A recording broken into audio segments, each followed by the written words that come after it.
I am here to tell you all about all the contributions that Craig has made to the curling club.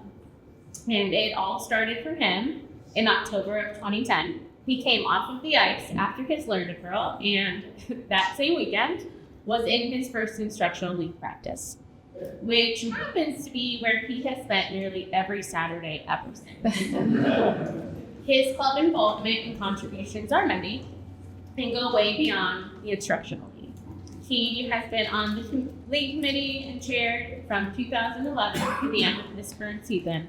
He was one of 20 individuals selected for the Can-Am Tour based on his contributions to growing and curling. He's been a volunteer of the year, but Craig is the instructional league. He was a student for 2 sessions, shadowed for another 1 or 2, and then became an instructor himself. And as Craig will tell you, I have never not been part of the IL. Which means that Craig has dedicated himself to the skill development of over 1,200 new curlers over the years.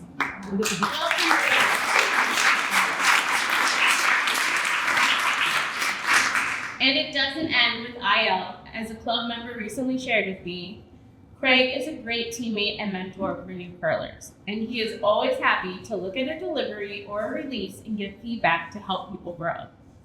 And I was one of those lucky new curlers. I did my learn to curl in February of 2014, and that spring signed up for instructional. And I cannot really remember how it all happened, but when IL was finished after those 5 weeks, Craig had me lined up to be on one of the club's kickball teams that summer. I was his prospective new Thursday partner for mixed, and by the time the next season rolled around, I felt like I already knew about half the club before I even played in my first league. And that is all thanks to Craig getting me involved and making me feel like I was part of the CCC community from the start. It's now been 10-ish seasons together, playing on Thursdays. And it all started with our first team playing front end for Hal and Connie. His mentorship and influence didn't end with that first spring or summer. All next season, Craig spent Saturday practices coaching me on timing and endless ladder drills to develop my weight control, worked with me on how to be a better and more efficient sweeper, and how to read the ice. My skill as a curler are due to the attention and work that Craig put into helping me develop into the best curler I could be. Craig also took me to my first field that year, the 5 and under at Fort Wayne, which I had no idea what to expect, or really what was happening most of that weekend, but we won anyway. And I'm not alone there. He either is inviting new curlers to their first field or supporting them from afar, like with what happened this year. Craig wasn't able to go to the big field with his team, but he watched the live streams for all of their draws. He kept up with the tournament from afar. He stayed in contact with them the whole weekend and shared plenty of welcome feedback for his teammate Matt on his performance when he returned. Even though he couldn't make it to Minnesota with them, Craig was a huge part of Matt's first ever external on his field. And Craig's influence and mentorship around the club is also evident in the words and stories shared by some of his former and current teammates. Chris Kramer remembers, as a first-year curler, Craig played front end with me. And he was given so much information on how the front end should work within the team. Craig's mentorship on the ice is a large reason why Chris thinks he has been as successful as he's been in fields in 5 and under qualifiers. He also shares that in that experience playing with Craig, outside of being an extremely helpful teacher and mentor in the club, Craig is also just a genuinely good friend to people in the club. During that time they played together, they had chatted a lot about golf, and for the past 4 years, Craig and Chris have been golfing together every Sunday in the summer and even played in the club outing together too. Kevin Miller adds that when he and Chris Kramer decided they wanted to start a 5 and under team at Skip Bice, Craig was nice enough to play lead for them on Monday nights. He took the time to help them understand calls and strategies better and how to game plan ends. Craig was a very big influence on Kevin personally as a skip, and he's extremely thankful that Craig went out of his way to mentor 2 young players when he didn't need to. And finally, from one of Craig's current teammates, they shared that after his first year of curling and being on a team consisting of 4 rookies coming in and trying to figure things out, they were left with 3 still fresh players looking for a 4th. And with little to no expectations, Craig almost immediately answered their call and offered to be their skip. Knowing Craig's experience and involvement with the club, they were immediately excited, but also a little intimidated to have Craig on board. They often joke about how all of Craig's time as their skip should be logged as volunteer hours for everything that he's done for them. His constant feedback and desire to help them improve their game has been a welcome gift to Matt in his early years of his curling experience. Craig has been instrumental to his personal development, performance, and understanding of the game. And 2 years later, Matt is honored to be able to call Craig his teammate and mentor and would not be the curler he is without him. And for me, these experiences ring true from what I know of Craig both on and off the ice, and from what I have witnessed over the years with Craig's continued commitment to growing and developing new curlers, and not just their skills, but also as a part of the curling community as a whole. So I believe that these words from Chris Kramer put it perfectly. Craig does a great job at helping people grow in their curling community and is always happy to take new curlers to events. This is the type of people we want in our club. This allows our club to continue to grow, and it keeps members excited about what their curling future could be. So, congratulations, Craig, on your introduction into the Curling Club Hall of Fame.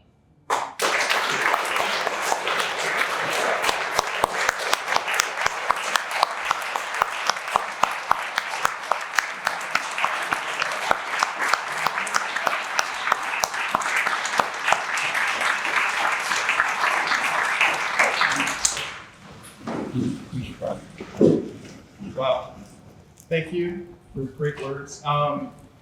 So a lot of the stuff I'm going to say today is very similar to what some of the other people said as well. I definitely, thanks to the Hall of Fame committee, honored me, picked me, not expected as well. I don't think any of us, we didn't do what we did to get this honor, get this stuff. So thank you. In 2019, I got lucky enough to get selected to be on the Can-Am team. And a theme on that selection was how much you give back to curling. And I got to meet and get to know the other 19 people on that team. And throughout that whole time, I felt that I wasn't quite to their same levels. And it was kind of amazing. And our leader on that trip, Steve McKee, he gave a speech after every event to all the Canadians there. And the theme in that speech was that, and he phrased it really good, and a lot of days it made a lot of sense, is that we were not the best of curlers, but we were the best of curlers. And that was the theme, especially since a lot of the Canadian clubs kind of crushed us. Even at the end, even at the end, we did come back and win. But on the weekends when they could put their best against us, they got crushed. So that statement was very true. That we weren't necessarily always the greatest on the ice, but the 20 of the people on that team were what the best of the U.S. could as best of curlers. So I think that's the theme. And as I was preparing for this, I kind of looked at what led me here, and it was a lot of the other people who I was around either inspired me in various different ways. And so I kind of want to make sure I thank them, and as people who know me, things that Chris said, things that they've done, how they influenced me, led directly to what I am today. So start with my first instructor in IL. He was only here for a couple of years. He was in between clubs. Was Scott Pyro. He was in Bowling Green. They were between clubs, and so he would come down on Fridays to practice on Friday nights. He'd teach the IL on Saturdays. He would play in the singles league, which is the same format as the Thursday league now. And then I think he even played on Sundays. And while I don't necessarily remember all the stuff that happened on IL, week 2, I started showing up to the members practice on Friday nights. And Scott was there practicing. He would take his time, stop away from his practice to come and help me, make me better, give me better drills, give me feedback. And that was super helpful. And then on Saturdays after IL, we sit around and talk. He convinced me to stay and play in the singles league when they had odd numbers so the teams were equal. And that helped me get to know more of the members before I became a member. And that was like, and again, week 3 or 4 of IL, I was starting to meet and know all the members and know where that my skill was actually not too far off. And then lastly, he invited me to my first spiel, which was that same year. I was still in IL, and I played in Beers that year on his team with a couple of his Bowling Green team. So that was really, really good. The next person that really had a big influence early on, who's here as well, who's already been honored to be on the Hall of Fame, is Bob Baroni. He was my first skip. He was also the first skip in my in the internal spiel as well. But on that, kind of taught me how to teach while you were still skipping. There was a lot of times I felt he didn't care if we won or lose, as long as he gave me back good feedback. I got learned from what was going on. And I think that was the biggest thing, which I still try to do all the time, but I haven't been able to do this drill. The one time he came out before the game started and told me that he wasn't going to talk to me the whole game. He was going to be all hand signals. And so I had to make sure I looked up while I was sweeping to figure out if I needed to sweep or not. That was huge.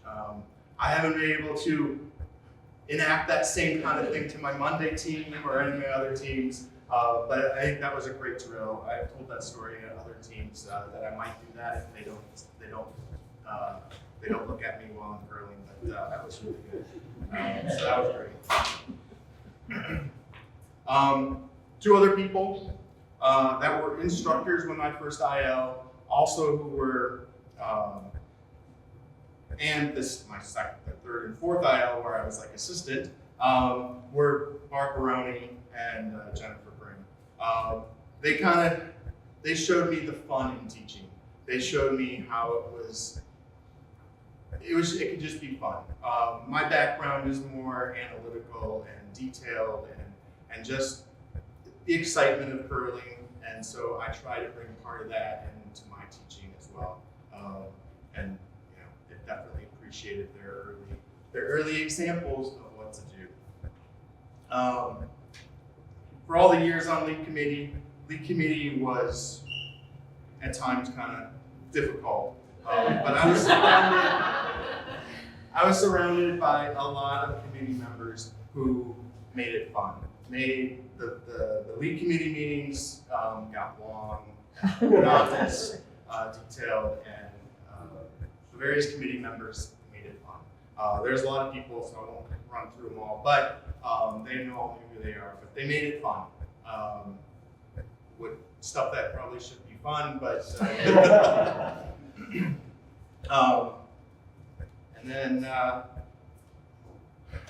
more on the fun nature of that is when I first joined Thursday Mixed with Chris, our first skip on that team was Hal and Connie.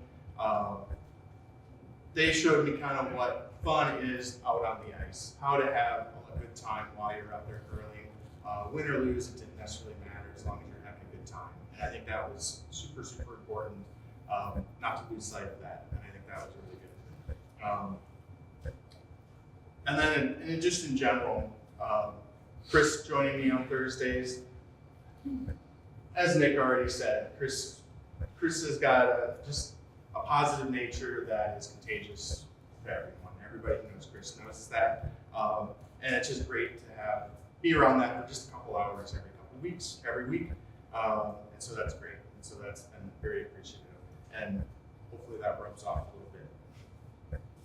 And then my last big one is thanks. I think people forget how much a thank you can work. Over the years, I've had a few people, heartfelt thanks to me for doing different things. I remember every one of them. I might blow off them as, that was okay, that's fine, or whatever. But I remember them all. They're very appreciated. I take that to heart to try to say thanks back to other people more often as well. And at the top of that list is Shannon. Shannon says thank you more than anybody else. And then lastly, I didn't tell the full story on Steve's speech at the beginning, but when he did his speech and he said everything was, we said he had to give that speech 21 times on our trip. After the second game, after the second speech, two of my teammates decided to make it a little bit more exciting, and so they came up with a drinking game to go along with this speech, as they would. Steve finally figured out after speech 19 what's going on, and he got us all back. But one of the words was best curlers, which was throughout his speech. So I think that's super appreciative across the whole club. I think, as it was kind of pointed out, the club has the best curlers, however you want to phrase that. The best curler, Columbus, I think, has some of the best curlers, in the country. And hopefully it's part of the people that have come before me, and many of the people I'm seeing do stuff for the club now that have maybe only just started being in the club. So thank you to all you. Continue being the best curlers.